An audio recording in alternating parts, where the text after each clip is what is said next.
ሰላም እንዴት ናችሁ ቤተሰብ? እንግዲህ ዛሬ ማልቲፕሊኬሽን ኦፍ ፖሊኖሚያል ፋንክሽን ይዤላችሁ መጥቻለሁ። በማልቲፕሊኬሽን ኦፍ ፖሊኖሚያል ፋንክሽን የሚሰጡን ጥያቄዎችን እንዴት በቀላሉ መስራት እንችላለን ለምትሉ ልጆች እንግዲህ በማልቲፕሊኬሽን ኦፍ ፖሊኖሚያል ፋንክሽን የሚሰጡን ጥያቄዎችን ለመስራት ኤፍ ኦፍ ኤክስ ታይምስ ጂ ኦፍ ኤክስ የሚለው የማልቲፕሊኬሽን ኦፍ ፖሊኖሚያል ፋንክሽን ፎርሙላን ከያዝን በኋላ እንግዲህ ዛሬ አንድ ኤግዛምፕል ይዤላችሁ መጥቻለሁ። ያንን ኤግዛምፕል አንድ ላይ የምናይ ይሆናል። ኤግዛምፕሉም ኤፍ ኦፍ ኤክስ የተሰጠን 2x ፕላስ 3 እና ጂ ኦፍ ኤክስ ደግሞ 3x ስኩዌር ማይነስ 5x ፕላስ 6 ነው የተሰጠን።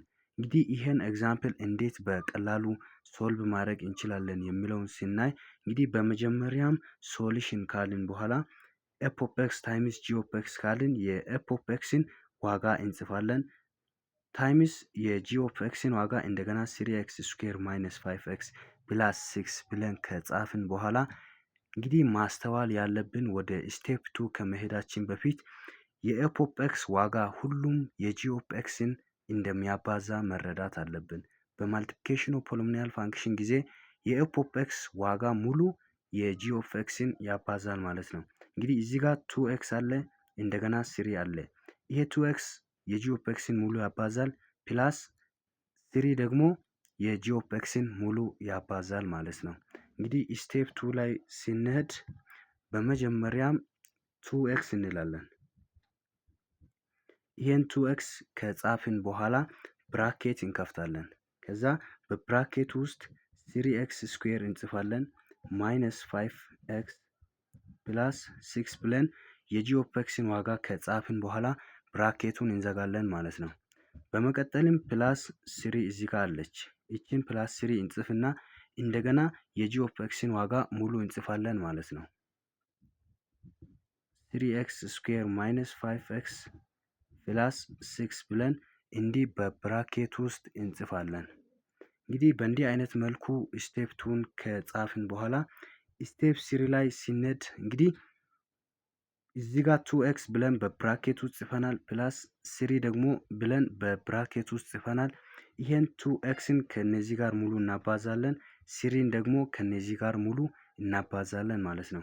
በመጀመሪያም 2x ታይምስ 3x ስኩዌር ማለት 6x ኪዩብ ነው የሚሆንልን። ምክንያቱም 2 ሲባዛ 3 6 x ታይምስ x ስኩዌር x ኪዩብ ነው ማለት ነው።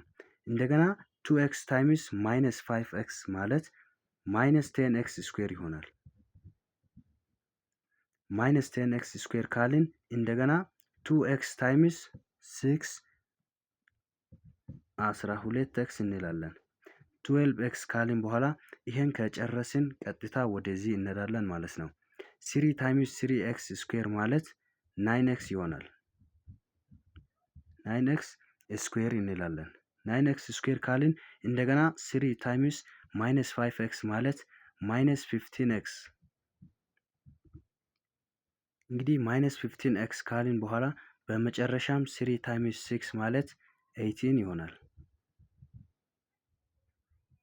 እንግዲህ ፕላስ 18 ካልን በኋላ ስቴፕ 3ን በእንዲህ አይነት መልኩ ከጨረስን ወደ ስቴፕ 4 በምንሄድበት ሰዓት ስቴፕ 4 ላይ በዲግሪያቸው ተመሳሳይ የሆኑ ቁጥሮችን ኮሌክት ላይክ ተርም እናደርጋለን ማለት ነው።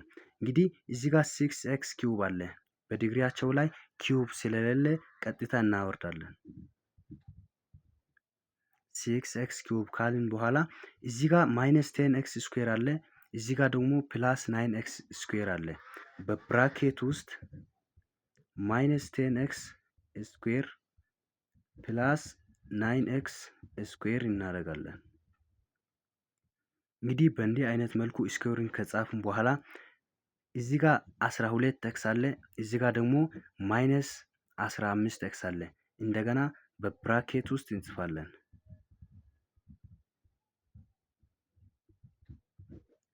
እንግዲህ ኤክስ ያዙትን በእንዲህ አይነት መልኩ በብራኬት ውስጥ ከጻፍን በመጨረሻም እዚህ ጋር 18 ኮንስታንት ተርም አለ።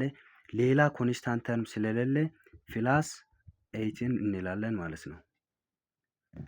ይሄን በሚመስል መልኩ ስቴፕ 4 ላይ ኮሌክት ላይክ ተርም ካረግን በኋላ እንግዲህ ኮሌክት ላይክ ተርም ያደረግናቸውን እያደማመርንና እያቀናነስን እናወርዳቸዋለን ማለት ነው።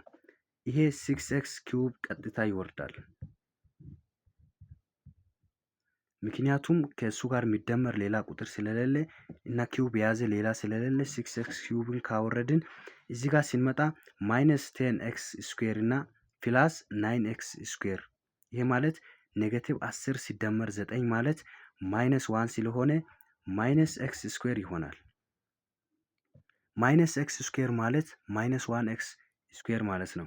እንግዲህ ይሄን እንዲህ ከጨረስን እዚህ ጋር 12x ማይነስ 15x ይሄ ማለት 12 ሲቀነስ ማይነስ 15 ማለት ማይነስ 3x ይሆናል። በመጨረሻም እዚህ ጋር ኮንስታንት ተርም ስላለ 18ን እናመጣለን ማለት ነው። እንግዲህ ይሄ ፋይናል አንሰራችን ነው። ለሌሎች እንዲደርስላቸው ሼር እያደረጋችሁላቸው